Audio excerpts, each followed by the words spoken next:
സമാധാനവും സർവ്വനന്മയും. നിങ്ങൾ കേട്ടുകൊണ്ടിരിക്കുന്നത് സായം പോഡ്കാസ്റ്റ് സീരീസിലെ ഒരു എപ്പിസോഡ്. ഞാൻ കപ്പുച്ചൻ സന്യാസ വൈദികനായ ജയന്ത് മേരി ചെറിയാൻ. ഇരുവഴികളുടെ ജ്ഞാനവിചാരം, the wisdom of the two ways, ഇന്നലെ നമ്മൾ കാണുകയായിരുന്നു. ഡിസംബർ 17 മുതൽ 23 വരെ പ്രകടനങ്ങൾ, ആന്റിഫൺസ് സഭ ആലപിക്കാറുണ്ട്. 6-ാം നൂറ്റാണ്ട് മുതലെങ്കിലും പ്രചാരത്തിലുള്ളൊരു രീതിയാണത്രേ ഇത്. പഴയ നിയമഗ്രന്ഥങ്ങളുടെയും പ്രവചനങ്ങളുടെയും കനമാർന്ന സുന്ദരമായ മിശിഹാ വിചാരങ്ങളുടെ ആന്തോളനം പേർന്നു ഈ പ്രബന്ധിതങ്ങൾ.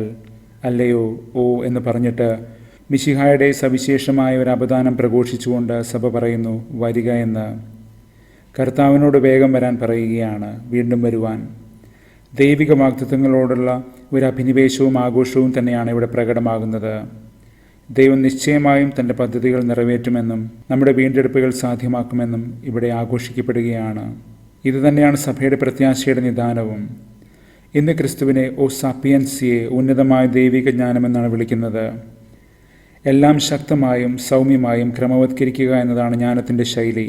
ജ്ഞാനം 8:1. ഈ പ്രബന്ധത്തെ ആസ്പദമാക്കി 6-ാം നൂറ്റാണ്ടിൽ ഇറ്റാലിയൻ ചിന്തകനായ ബോയ്ത്യൂസ് ഇതേ കാര്യം പരാമർശിക്കുന്നുണ്ട്. ദൈവിക ജ്ഞാനത്തോടൊപ്പം ഞങ്ങളെ വഴി നടത്തണമേ എന്നാണ് ഇവിടെ പ്രാർത്ഥന. ജ്ഞാനം എന്നത് വിശുദ്ധ ഗ്രന്ഥത്തിൽ അമൂർത്തമായ ഒന്നല്ല. നാഥൻ തന്നെ പറയുന്നത് പോലെ ജ്ഞാനം തൻ്റെ സന്തതികളാൽ സാധൂകരിക്കപ്പെടുന്നു. ജ്ഞാനം ജ്ഞാനികളിൽ വിളങ്ങുന്നു. ജ്ഞാനം പ്രായോഗികവും സാധാരണ ജീവിത തലങ്ങളിൽ മൂർത്തമായി വിടരുന്നതുമാണ്.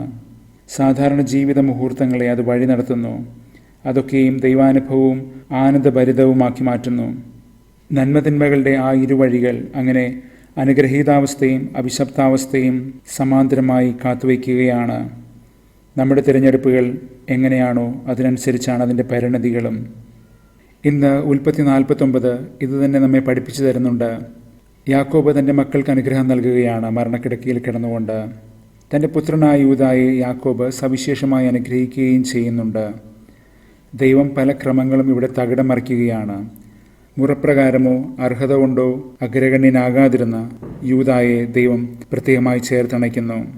ഉടമ്പടിയുടെ പ്രത്യാശയും തീവ്രമായ അഭിനിവേശവും ഇവിടെ വിടരുന്നുണ്ട്. അടുത്ത തലമുറകളിലേക്കുള്ള പകർച്ചയും നമുക്കിവിടെ കാണാനാകും. നിയമാവർത്തനം 33 മോശ നൽകിയതുപോലെ ഒരു അനുഗ്രഹം. ഇന്നലെ സംഖ്യ 24 ബാലാം നൽകിയതുപോലെയുള്ള ഒരു അനുഗ്രഹം.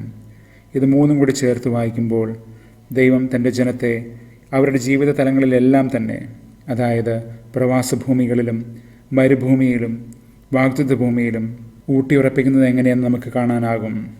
ഈ അനുഗ്രഹങ്ങളുടെ മറുവശത്ത് അഭിശപ്താവസ്ഥയുമുണ്ടെന്ന് മറക്കരുത്. അനുഗ്രഹങ്ങളെ തള്ളിക്കളയുന്നവരുടെ ദുരവസ്ഥ. ഇന്നലെ നമ്മൾ കണ്ട ബാലാമിൻ്റെ അനുഗ്രഹങ്ങളിലും ഇന്ന് യാക്കോബ് തൻ്റെ പുത്രന് നൽകുന്ന ഈ അനുഗ്രഹത്തിലും സവിശേഷമായ സാമ്യങ്ങളുണ്ടത്രേ. അതാകട്ടെ സങ്കീർത്തനം 72 ദാവീദ് പുത്രനായ മിശിഹായിൽ പൂവണിയുകയും ചെയ്യുന്നു എന്ന് നാം മനസ്സിലാക്കുകയാണ്. 72:17. ദൈവം അബ്രഹാമിനോട് ചെയ്ത ഉടമ്പടി തന്നെയാണിത്. ഉൽപ്പത്തി 12:13.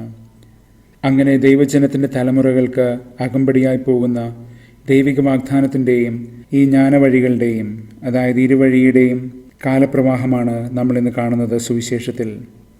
അവിടെ വഴിതെറ്റിപ്പോയവരുണ്ട്, വഴിതെറ്റിയിട്ടും വീണ്ടെടുക്കപ്പെട്ടവരുണ്ട്, തിരിച്ചു വന്നവരുണ്ട്, വീഴാതെ നടന്നവരുണ്ട്.